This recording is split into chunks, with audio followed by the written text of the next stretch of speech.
We have almost the same number as last week. That was at home. It was about 8.5 against Green Bay. Now they hit the road, and it's 9 in Detroit against a Lions team. It's going to be a short week, but they looked great Monday Night Football. You can say, is there a letdown and a shorter week to prepare? Whatever. You can have whatever angle you want. Just big picture-wise, and maybe it's not going to happen this week. Boy, if you're going to give me more than a touchdown with the Browns, which looks like at this moment the best defense in the NFL, they're going to be live most weeks to win games. I mean, that's just how I look at it. I'm not saying that they're going to stop this Lions offense, and it's always tough to play them on the road. But, man, I think the Browns are going to be a repeat visitor to this live dog segment. You should start there. That's where I started last week. And let me be completely honest with you. I fully expected to lose 10-0 on Sunday. I was getting there. It was there. Like if I told you the Packers were going to score 10 points and I wouldn't cover, what would you say? Because that's the way some of these games have gone for me so far this year. Mm-hmm. Getting 8, down 10-0.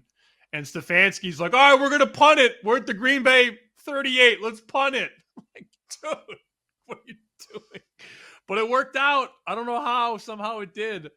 Cleveland has played in the following games so far this season. 17-16, 13-10, and then you look at that middle game against Baltimore. Oh, well, they lost 41. It was 10-3 at half. They were right there. And then they got Lamar in the second half, and they also had a defensive touchdown, Baltimore did, and then Stefanski decided, I'm going to go for this 4th down in my own territory and not going to get it. So that got away from Cleveland. Of course, you tell the whole story. They're, 2-1 ATS with a 24-point loss.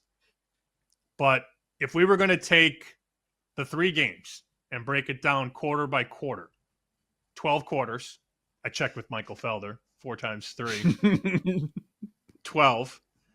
They've fought for 10 of 12 quarters, right? I mean, they've been in 10 of 12, maybe even 11 of 12 quarters.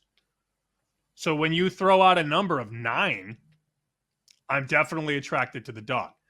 We are dog players, and I am not afraid of an ugly dog. So let me match your Cleveland thought with my favorite dog this week. That everybody keeps saying you can't do it. You can't bet it. The coach needs to get fired. They're the worst team in the league. But they're facing a Texans team that has no semblance of protection on the offensive line. How can you lay 7 points with a team that can't protect the pocket? Can't run block, can't pass block. You've talked about C.J. Stroud regressing. I think there's a combination theory there where he's regressed, but also he has no time. He takes a snap and there's a guy in his face. And if there's one thing Tennessee's really good at, defensive line. Mucking things up in the trenches. That's why I bet Cleveland last week. I'm like, well, you get Cleveland's D-line against Green Bay's O-line. And Green Bay was already hobbled, lost another guy inside that game. It was Myles Garrett and Mason Graham. Keeping the game close enough. Keeping the team within striking distance. And then you let Jordan Love screw the game up by himself. Throw the ball to the other team. With a lead in the 4th quarter. I just need the Titans to not quit. That's really the battle. That's the handicap. Are they going to quit? Are they going to fight? And I think seeing that Houston offensive line is going to rile them up maybe one more time. And then if they lose 31-3, then they're dead. Then the coach gets fired, and then it's over. And then you're going to be getting 10 points, 13 points a week with Tennessee. And then you really need some stones to bet them after this week. But I think 7's the play. And I do think eventually you're going to see a bet at 7. You're going to see people maybe tomorrow or Friday come in and take 7 and move this to 6.5. And the 7 is so important here, Joe. It really is. That's why I bet the Browns at 8 this time last week. That's why I'm betting the Titans. I actually gave the Titans out yesterday as a lightning bet. How are the Texans laying points? How are they laying 7 to that point? I love this because I think if you do a live underdog show with most people, whether it be on this network or some other network. Oh, I like this team. They're +1. Oh, how about this one? +1.5. No, we're coming out with a 9, a 7, and now I got a 7.5. Let's go to Monday Night Football. Why are the Broncos favored by 7.5? Why are the Broncos favored by 7.5? Somebody riddle me this.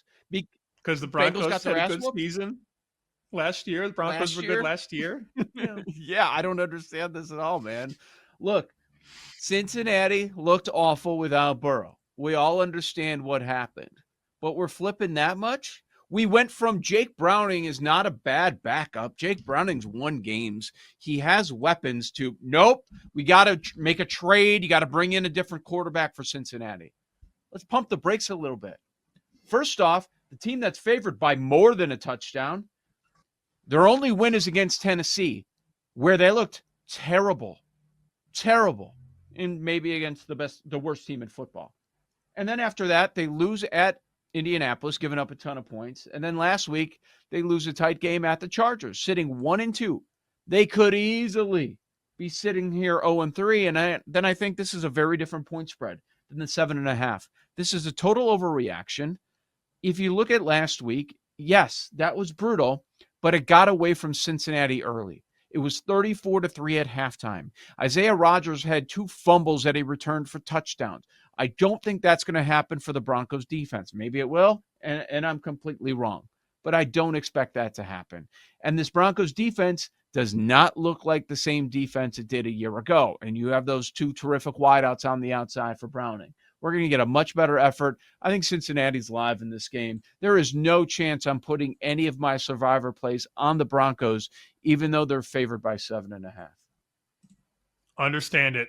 And I'm looking at some of the early move in this game, and you're seeing not much on the total or the side. So as I'm saying, I'm looking at the movement. There's been no movement. But there's an appetite for Denver because Cincinnati just got pounded on the road in Minnesota. But how many times are you going to have the same player score a defensive touchdown twice? That was a very, very strange result, and Minnesota just cracked the belt the whole game. Minnesota's not that good. I can say that because I have Minnesota to make the playoffs. They're not that good. So you can't get jaded by what you've last seen. In terms of looking at potentially a teaser to look at, I don't know why you don't just go to Kansas City, catching 2.5 at home and jack them up through 3, 7, and 8.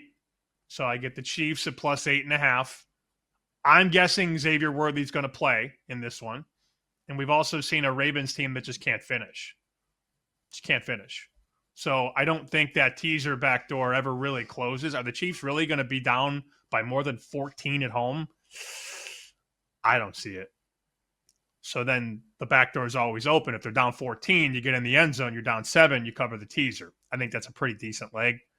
And then I'm hoping this build continues against Atlanta because Atlanta lost 30-0 last week. Have you heard that? Did you read the papers?